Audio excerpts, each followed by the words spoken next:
IT, information technology has brought in many changes. It started, although in the developed world it started quite early, and there was a slow and gradual process, but it has brought in a lot of changes. One of the change is that it is able to store a lot of data on it. It has, in developed world, it has replaced large clerical force. यानी बहुत से लोगों को इस नए technology, information technology की वजह से बहुत से लोगों के जो जॉब्स हैं वो कट डाउन करने पड़ी, यानी बहुत से लोगों को जॉबलेस हो गए. ख़ास तौर पे क्लरिकल पोजीशंस पे जो थे, ये ऑपरेशनल लेवल पे जो लोग थे, बहुत से जॉब जो हैं इससे कट डाउन हुए. तो इसकी ये एक तब्दीली थी. और ये तब्दीली सिर्फ ऑर्गेनाइजेशंस में नहीं है, ये तब्दीली एक माशरे और एक सोसाइटी में भी ये तब्दीली लाती है. It's a new kind of a change that is taking place. So office automation increase हुई और उससे आप देखें कि dictation, typing, the whole system has changed altogether. Telephone system, the different kinds of applications that are available.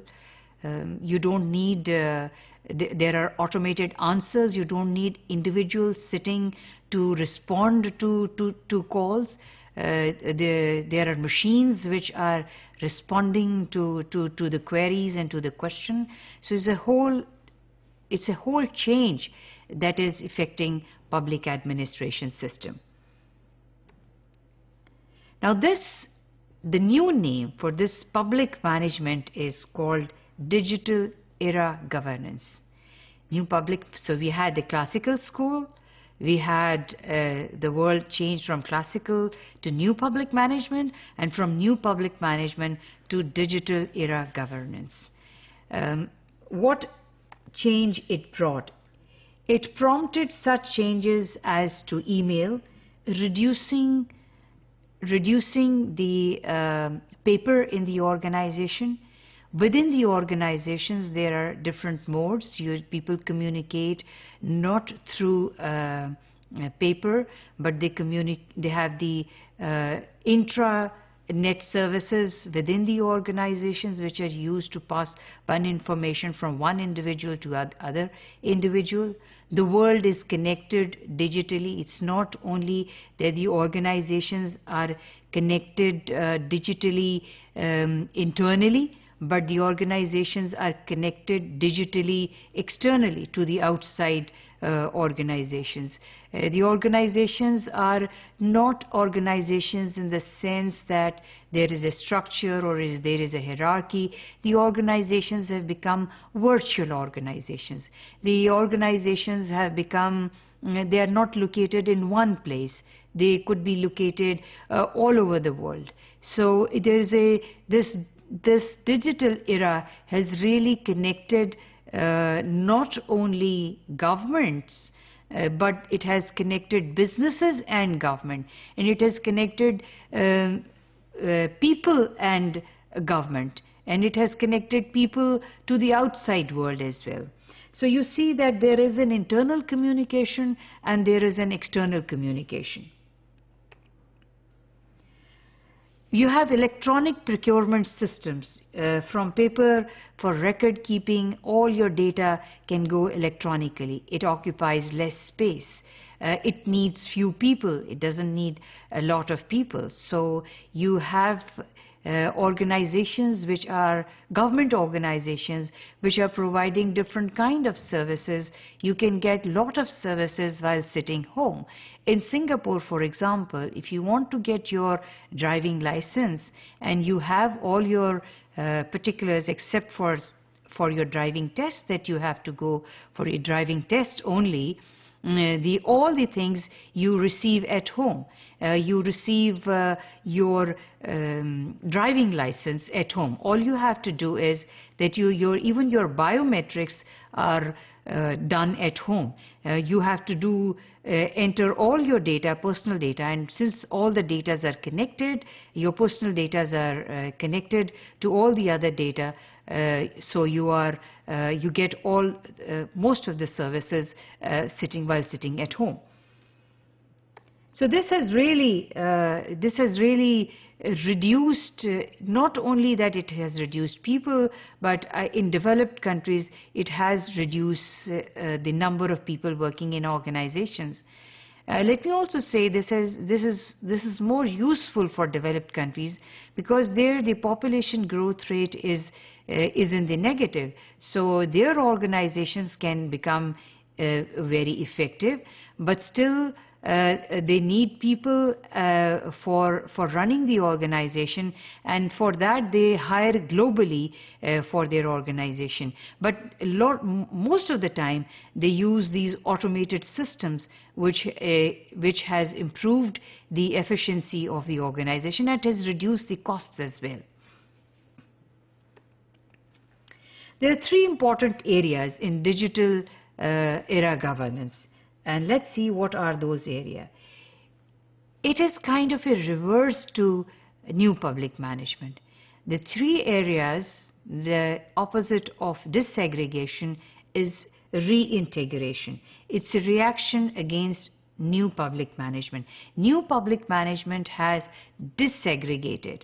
Now this digital era governance has brought the disaggregated functions together. It is because it becomes much easier, instead of having overlapping functions given to different organizations, this can bring the services under the umbrella of one organization. So from disaggregation, it is now reintegrating. The other element of digital era governance is re-governmentalization, which means the different activities, the spread out activities of the government will be now citizen-based, and they will be service-based or need-based organizations will be created. And these all will be manned by digital components. You don't need many people for that, for providing those services. So it is re-governmentalization. So a lot of reversal of new public management will be there because of this digital era governance. This has also given to digitization of processes. You have web, you have internet, you have email, you have so many things online. Education has become online internationally, nationally. So you see that it brings in efficiency. Critical to this is the cultural change in the organization. What do you mean by cultural change in the organization? Are people really acclimatized to this change that is taking place? Will digitization or this information technology improve the functioning of the organizations? These are big questions, you know, because technology can bring change, but it takes a much longer time for people to change their attitudes. So let's look at this diagram. It's a very important diagram because it highlights that how this change is going to take place and what will be the influence of this change. You see a box which is telling you technology effects in public agencies, which is having effect on organization changes in public agencies, which means that technology which is required by public organizations, public agencies or public organization, it is having influence on organizational structure or people who are working in the organization, their behavior, their way of working in the organization. Everything has to change according to the change in technology, right? So it is extremely important that how this change is taking place within the organization. The attitude and behavior is extremely important for this change, and it has to really fit with the change in the technology. Again, this technological change is affecting the whole of society. The next box on my right hand side, it is saying that information changes. A lot of information that is available to people, to the whole of society, it is affecting what? The policy outcome, what is happening in the society. So now the government has to look at different policies that it is framing, whether it is education policy, whether it is a policy for health policy, whether it is see the crime in the society, how the crime is changing in the society, and to formulate a policy accordingly. So all these things, and of course welfare in the society, because people have a lot of information now, and how they use this information is extremely important. Now this is again affecting behavior in the society. So use of information technology is not confined to private sector, is not confined to government sector. It is now spread out to whole of society. So there is a whole lot of change. It's a dynamic of change because of the information technology that is taking place. And it is extremely important, not only for the developed world. In the developed world, we see that they are very cognizant of this fact that this technology is affecting the society and it is affecting the organizations as well. So read this diagram very carefully and you will see a lot of implications of information technology. Now the question is, we have got a few questions. What do you learn from this discussion?